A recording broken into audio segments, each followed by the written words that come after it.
Seminggu sejak peristiwa berdarah di jembatan Metro City, Clara masih terus memandangi sosok pemuda dalam keadaan terbungkus lilitan kain putih yang dia tolong seminggu yang lalu. Bu, belum ada tanda-tanda bahwa orang ini akan sadar dalam waktu dekat, kata Clara sambil menatap wanita setengah baya yang duduk sambil menyiangi sayuran.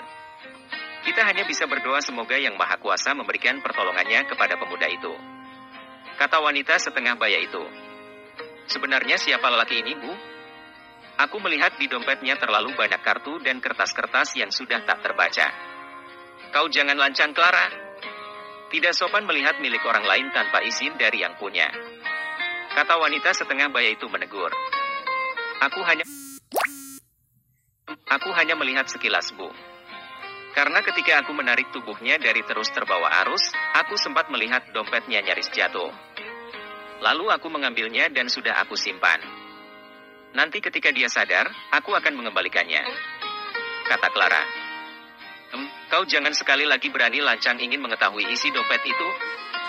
Bagaimanapun itu tindakan yang tidak terpuji. Kau mengerti, Clara? Tanya wanita setengah baya itu. Clara mengerti, Bu. Aku janji tidak akan melakukannya lagi, kata Clara berjanji. Apa yang kalian bicarakan berdua ini? Tanya seorang lelaki tua yang baru saja masuk dari pintu belakang. Ini Clara, ayah. Dia terlalu berani melihat isi dompet pemuda ini, kata wanita itu. Kau nasihati anak MU baik-baik, Roxana. Dia masih terlalu muda, kata lelaki tua itu. Maaf, Kek. Clara tidak akan melakukannya lagi, kata Clara sambil tertunduk. Apa kau sudah berlatih pagi ini? Tanya lelaki tua tersebut. Sudah, Kek. Jawab Clara singkat. Kau harus rajin mengasah kemampuan MU, Clara. Kedepannya kau harus bisa menjaga dirimu sendiri.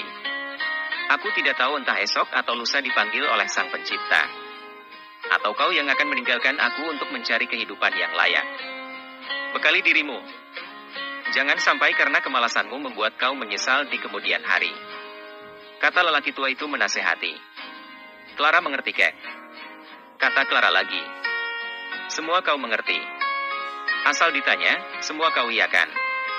Tapi ketika praktek, kau terlihat seperti orang bodoh. Pergi latihan lagi sekarang. Pemuda itu tidak akan bangun walaupun kau menjaganya di situ sepanjang waktu, kata lelaki tua itu membentak Clara.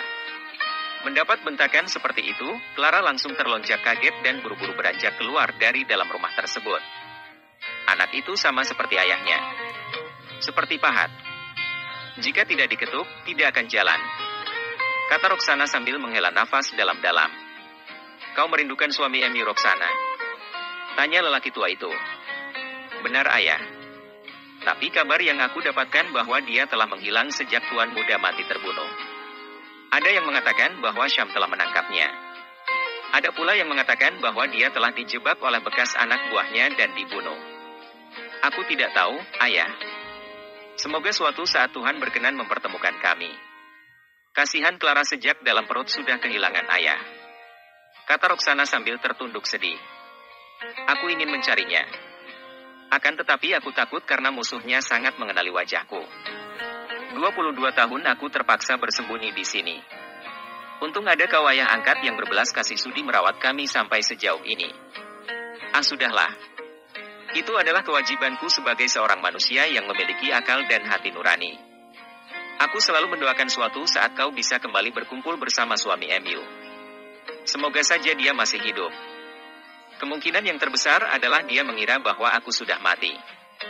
Andai dia tahu bahwa aku masih hidup, dia pasti akan mencariku, kata Roxana dengan yakin. Ya, kejadian MU dulu sama persis dengan anak muda ini. Saat aku menemukan MU, kau tidak sadarkan diri selama hampir 3 minggu dan hanya bergantung pada susu sapi perahan untuk mengisi perut MU. Sungguh sangat-sangat beruntung Clara lahir waktu itu dalam keadaan tidak kurang satu apapun, kata lelaki tua itu sambil mengenang waktu dia menyelamatkan Roxana yang hanyut terbawa arus sungai. Ada sesuatu yang tidak aku mengerti, ayah, kata Roxana dengan ekspresi wajah takut-takut. Apa yang ingin kau mengerti, Roxana?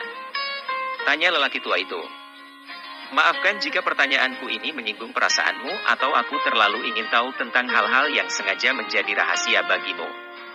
Kata Roxana sambil membuang muka karena tidak berani menatap wajah lelaki tua itu. Kau ingin tahu mengapa aku mengasingkan diri di tempat terpencil seperti ini? Tanya lelaki tua itu. Benar ayah. Mengapa kau tidak tinggal di perkampungan Mountain Slope? Selama 22 tahun ini aku juga tidak pernah melihat Emu berbaur dengan orang di perkampungan itu. Tanya Roxana dengan sedikit heran. Panjang. Ceritanya sangat panjang. Kata lelaki tua itu sambil menarik nafas berat. Dulu aku adalah jawara di kampung itu. Namun ketika itu pernah sekali terjadi bentrok dengan seorang pengusaha yang kaya raya dari kota. Ketika itu aku adalah kepala desa di Mountain Slope itu jauh sebelum Morgan lahir. Pengusaha kaya itu sengaja ingin mengorek hasil bumi di desa itu dan berhasil mempengaruhi adikku yang juga sangat dihormati di kampung itu. Awal mula memang berjalan dengan lancar. Akan tetapi semakin lama mereka semakin menjadi-jadi. Banyak hutan ditebang dan kayunya dibawa ke kota tanpa ada yang mampu mencegahnya. Lalu apa yang terjadi setelah itu ayah? Tanya Roxana.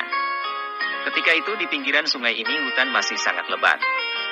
Namun semakin lama penduduk desa semakin resah karena mulai terjadi banyak bencana alam seperti tanah longsor dan banjir kilat. Penduduk desa terbagi menjadi dua ketika itu. Ada yang berpihak kepada adikku dan menjadi antek-antek orang kaya dari kota tersebut, dan ada yang berpihak kepadaku. Sampai suatu hari kesabaranku benar-benar telah habis. Aku bersama beberapa warga yang sudah muak mulai membuat perlawanan. Seluruh alat berat dan mesin mereka habis kami bakar dan kami berhasil mengusir orang kaya itu keluar dari kampung ini. Namun adikku tidak terima. Karena ketika orang kaya itu pergi, maka dia tidak mendapatkan apa-apa lagi dari hasil pembalakan liar tersebut. Suatu hari pertengkaran hebat terjadi antara aku dan adikku. Mungkin karena saat itu kami masih terlalu muda dan memiliki darah yang masih panas, akhirnya terjadi perkelahian yang berujung kepada aku telah membunuh adikku itu. Aku merasa sangat terpukul dan menyesal dengan tewasnya adikku di tanganku sendiri. Sampai pada satu titik aku bersumpah tidak akan ikut campur lagi dalam segala urusan yang terjadi di kampung itu. Pada akhirnya aku menyerahkan jabatan kepala desa kepada kakeknya Morgan dan aku menyingkir ke pinggiran hilir sungai ini lalu menetap di sini sendirian. Kata lelaki tua itu mengisahkan kisahnya kurang lebih puluhan tahun yang lalu. Siapa nama orang kaya itu ayah? Dari kota manakah dia? Lalu, apakah dia tidak pernah datang lagi ke kampung ini? Tanya Roxana ingin tahu. Ramendra. Orang kaya itu bernama Ramendra. Dia berasal dari Megatown. Namun semenjak kejadian itu, aku tidak pernah lagi mendengar cerita tentang dirinya. Ini karena mungkin sudah tidak ada lagi yang bisa dia jarah di kampung itu. Kata lelaki tua itu. Pernah sekali aku pergi ke Megatown untuk membalasnya. Ini karena, jika bukan karena dirinya, aku tidak mungkin membunuh adikku sendiri. Namun setelah aku tiba di Megatown, mataku terbuka. Ternyata dia memiliki kekuatan yang besar dengan ratusan bahkan ribuan anak buah. Akhirnya aku mundur dan kembali ke tempat ini sambil berusaha menenangkan hati dan merelakan yang telah terjadi. Kata lelaki tua itu dengan mata sembab.